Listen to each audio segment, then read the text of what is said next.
तो फिर यार जब आप करोगे 1250 प्लस 600 डिवाइड बाई 10, तो आप इसको यूँ समझो, जब आप लिखते हो भाई किसी के साथ 10 मल्ट, अगर ये यूँ होता तो आप क्या करते हैं, आप 10 को इन दोनों के साथ अलग अलग मल्टीप्लाई करते हैं ना, इसी तरह आप 10 को यहाँ इन दोनों के साथ अलग अलग डिवाइड करोगे, या इन अदर वर्ड्स आप लिखोगे कि भाई F P is equal to 1250 divide by 10 plus 600x divide by 10। या आप इसको यूँ समझ लो, जब हम फ्रैक्शनल एडिशन कर रहे होते हैं तो हम डेसिमल निकाल के दोनों का एक कॉमन डिनोमिनेटर निकालते हैं ना, ताकि वो कॉमन डिनोमिनेटर निकल जाए तो फिर हम लोग इनको ऐड कर सकें। तो यहाँ भी वो कॉमन डिनोमिनेटर ही निकला हुआ है, मगर इसको मैंने 2 डिफरेंट फ्रैक्शंस में कर दिया ताकि मैं इसे सिंप्लीफाई कर सकूँ। अब सिंप्लीफिकेशन के लिए मैं क्या करूँगा, मैं यहाँ ये काटूँगा, फिर मैं ये काटूंगा, फिर मैं ये काटूंगा। अब सिंप्लीफाई हमारे पास इक्वेशन क्या आ जाएगी भाई, 125 प्लस 60x, यानी कि जो एफ पी की हमें इक्वेशन मिल गई है वो है 125 प्लस 60x। ठीक है, चलो एफ पी तो हमारा हो गया। अब हम करते हैं एफ क्यू। अच्छा रियान, अब जो है ना एफ क्यू करने का हम लोग दोबारा यहाँ एक दफ़ा स्टेट कर देंगे ताकि वो क्लियरिटी हो जाए कि टेकिंग क्यू एज पिवट। ठीक है, हम क्यू का एज पिवट ले रहे हैं, तो हमने क्यू का पिवट लिया हुआ है। अब यार हमें ये पता होना चाहिए कि एक और क्या कहते हैं, हमने क्यू एस पिवट, वो पिछली वाली बात ही है, तो हमने एस क्यू एस पिवट ले लिया।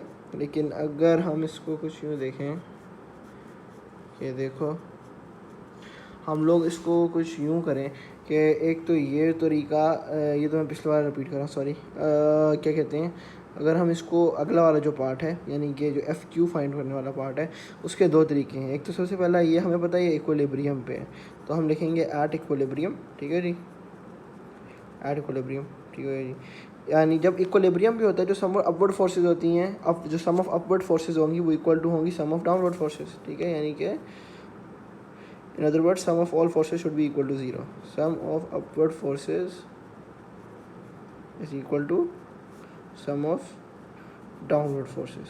जब इन दोनों का सम एक होगा ना, तो फिर जब हम इनको ऐड करेंगे तो हमारे पास आंसर 0 आएगा, जिसकी वजह से वो इक्विलिब्रियम में होगा। ये रीज़न होता है। ठीक है, अच्छा हमें सम ऑफ अपवर्ड फोर्सेस, यहाँ अपवर्ड फोर्सेस यहाँ कौन सी हैं, यहाँ एक अपवर्ड फोर्स एफ पी है और एफ क्यू है, तो हम वो लिख देंगे, उन दोनों को ऐड कर देंगे, एफ पी भाई प्लस एफ क्यू। सही है जी। और यहाँ सम ऑफ डाउनवर्ड फोर्स क्या है, यहाँ सम ऑफ डाउनवर्ड फोर्स आपको बताता हूँ। जो सम ऑफ डाउनवर्ड फोर्स है ना, इधर सम ऑफ डाउनवर्ड फोर्स यहाँ है, यहाँ 2 फोर्सेस डाउनवर्ड एक्ट कर रही हैं, 600 और 250। ठीक है, तो हम क्या लिखेंगे, 600 प्लस 250। अच्छा, एक और इम्पॉर्टेंट चीज़ है कि यार हमने एफ पी तो फाइंड कर लिया था, अब जो हमने क्या कहते हैं एफ पी का नहीं फाइंड किया था, हम इसे वहाँ अप्लाई कर देंगे। ठीक है, और अगर हम क्या कहते हैं एफ पी वाला यहाँ अप्लाई कर दें तो वो क्या होगा, अभी हमने पीछे किया 125 प्लस 60x। ठीक है, प्लस एफ क्यू। ये क्यों, ताकि हमारे लिए आसानी हो इस सारे को कैलकुलेट करने में। ये मतलब बेसिकली हमें एफ पी पर चल के ना, अब हम यहाँ इंसर्ट कर देंगे तो जो हमने चीज़ फाइंड करनी है वो सिर्फ एफ क्यू है, इसलिए। ठीक हो गया जी, हम लिखेंगे एफ क्यू। सही है, और प्लस 60x प्लस 125।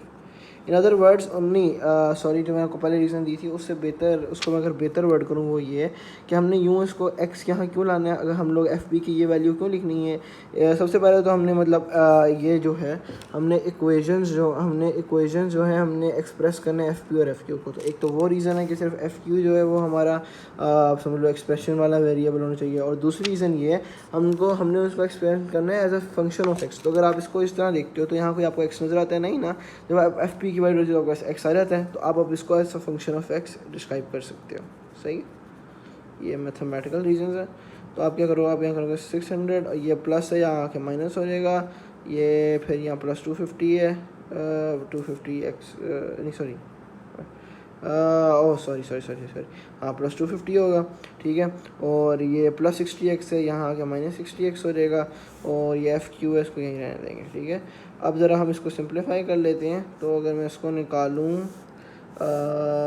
ये सिंप्लीफाई से थोड़ी सी गलती हो गई थी, लेकिन मैं इसको जल्दी से सही कर देता हूँ। मैं इसको पहले सीधा 600 प्लस 250 कर देता हूँ, वो मैं पहले किया नहीं, जल्दी कर रहा था इसलिए। 0 0, ये हो जाएगा 5, और ये 6 प्लस 2 कितना होता है भाई, 6 प्लस 2 हमेशा हमें देता है 850 हो गया। तो हम क्या करेंगे, 850 में से हमने कितना निकालना है, 125। हम ये करेंगे यूँ, ये हो जाएगा भाई 10। जब हम 10 में से 5 निकालेंगे तो कितना रह जाएगा, ये हो गया 10, 10 में से 5 निकालो, ये हो जाएगा 5, ठीक है। 5, 5 हो गया 4, 4, 4 में से 2 निकालो, 4 में से 2 निकालो तो 2, ठीक हो गया। और 8, 8 में से 1 निकालो तो 7, 725। ओके, तो हमारे पास ये क्या रह जाएगा, ये हमारे पास आ जाएगा भाई 725, ठीक है।